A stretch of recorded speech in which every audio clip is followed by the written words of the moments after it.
નમસ્તે મિત્રો, RP job પોઈન્ટમાં તમારું બધાનું સ્વાગત છે। આજે આપણે લઈને આવ્યા છે શિક્ષક ધોરણ 9 થી 12માં શિક્ષકની નવી ભરતીની જાહેરાત। મિત્રો, આખા ગુજરાતમાં ભરતી પડી છે। ધોરણ 9 થી 12માં શિક્ષકોની નવી ભરતી, જ્ઞાન સહાયક ભરતી। પગાર શું રહેશે, ઉંમર કેટલો હશે, લાયકાત શું રહેશે, સંપૂર્ણ માહિતી આજે હું તમને જણાવીશ ને તમને કેટલો પગાર આપવામાં આવશે એ પણ હું કહીશ। જ્ઞાન સહાયક ભરતી મિત્રો તમે જોઈ શકો છો મિત્રો, સંદેશમાં ન્યૂઝપેપરમાં આવ્યું છે મિત્રો। જો જ્ઞાન સહાયક યોજના માધ્યમિક અને ઉચ્ચતર માધ્યમિક માટે શાળા કક્ષાએ 11 માસ માટે કરાર આધારિત જ્ઞાન સહાયકની ભરતી બહાર પાડવામાં આવી છે। આ જગ્યા કરાર આધારિત ઓનલાઈન અરજી આમંત્રિત કરવામાં આવશે। તમે જોઈ શકો જગ્યાનો માધ્યમિક માટે જ્ઞાન સહાયક માધ્યમિક માટે 24,000 પગાર આપવામાં આવશે અને ઉંમર મર્યાદા તમારે 48 વર્ષ રહેશે। જ્ઞાન સહાયક ઉચ્ચતર માધ્યમિક માટે 26,000 પગાર રહેશે, 50 વર્ષ તમારો ઉંમર મર્યાદા રહેશે। શિક્ષણ વિભાગ અંતર્ગત ગુજરાત રાજ્યની સરકારી, બિનસરકારી, અનુદાનિત માધ્યમિક અને ઉચ્ચતર માધ્યમિક શાળાઓમાં તથા કમિશનરી આદિજાતિ વિકાસ કચેરી તથા સામાજિક ન્યાય અધિકારીતા વિભાગ હસ્તકની નિયમની અનુસૂચિત જાતિ કલ્યાણ અને નિયમિત વિકસિત જાતિ કલ્યાણ કચેરી હસ્તકની ગુજરાત રાજ્યની અનુદાનિત નિવાસી માધ્યમિક શાળાઓમાં જ્ઞાન સહાયક યોજના માધ્યમિક અને ઉચ્ચતર માધ્યમિક માટે શાળા કક્ષાએ 11 માસ માટે કરાર આધારિત ભરતી બહાર પાડવામાં આવી છે। મિત્રો, જ્ઞાન સહાયક અને ઉચ્ચતર માધ્યમિક શાળાની જગ્યા કરાર બાબતે તારીખ 9/7/2025 રોજ વર્તમાન પત્રોમાં આધારે જાહેર અનુમાનિત ઓનલાઈન અરજીઓ મંગાવવામાં આવેલ હતી।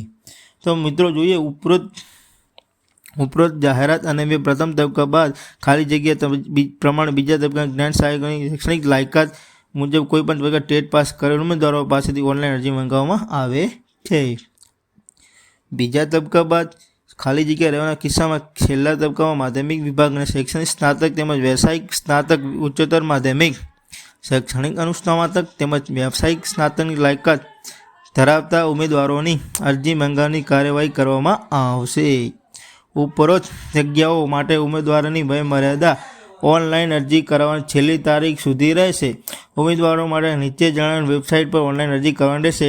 તમે તો જોઈ શકો છો વેબસાઇટ અરજી કરવા પહેલાં વેબસાઇટ પર મૂકેલ જગ્યાઓ માટેની આવશ્યક લાયકાત, ઉંમર મર્યાદા, નિમણૂક પ્રકાર અને મહેતાણા અંગેની સૂચનાઓ વાંચી લેવી। અરજી રાજ્ય કક્ષાએ, જિલ્લા કક્ષાએ રૂબરૂ ટપાલ કે કોરિયર દ્વારા અરજી સ્વીકારવામાં આવશે નહીં। મોકલેલ અરજીઓ માન્ય ગણાશે નહીં। તો ઉમેદવાર ફોર્મમાં અરજી કરવા માટે રૂબરૂ મોકલવામાં આવે ત્યારે ઓનલાઈન અરજી કરેલી પ્રિન્ટ સાથે લઈને આવી, પ્રમાણપત્રો સાથે લઈને આવવા। પાસપોર્ટ સાઇઝનો ફોટો તેમજ ચકાસણી માટે અલગ અલગ પ્રમાણપત્રો સાથે જરૂર હાજર રહેવાનું રહેશે। મિત્રો, જ્ઞાન સહાયકની માધ્યમિક ઉચ્ચતર માધ્યમિક માટે વેબસાઇટ મિત્રો જોઈ શકો છો http.gyansahayak.ssgujarat.org વેબસાઇટ પર તમારું ફોર્મ ભરવાનું રહેશે। તો મિત્રો, ઓનલાઈન અરજી શરૂ ક્યાંથી થશે? 24/7/2026 બપોરે 2 વાગ્યાથી 24/7 મિત્રો જોયો 24/7/2026 મિત્રો ફોર્મ ભરવાનું ચાલુ। અરજી કરવાની છેલ્લી તારીખ મિત્રો 30/7/2026 મિત્રો રહેશે। મિત્રો, મેરિટ લિસ્ટ ક્યારે જાહેર થશે?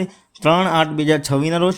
જ્યારે જિલ્લા શિક્ષણ કચેરી ડોક્યુમેન્ટ ચકાસણી ક્યારે કરવામાં આવશે? શાળા રિપોર્ટિંગ માટે પ્રથમ જિલ્લામાંની યાદી 5/8/2026 કરવામાં આવશે।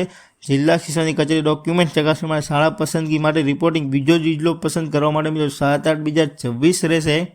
જ્યારે જિલ્લા પસંદગી શિક્ષણ કચેરી ડોક્યુમેન્ટ ચકાસણી શાળાની પસંદગી ત્રીજો જિલ્લો પસંદગી કરવા માટે વિકલ્પ મિત્રો 10/8/2026 રહેશે। મિત્રો, આવા જ વિડીયો જોવા માટે અમારી ચેનલને સબસ્ક્રાઈબ કરો। તો મળીએ નેક્સ્ટ વિડીયોમાં। ધન્યવાદ મિત્રો।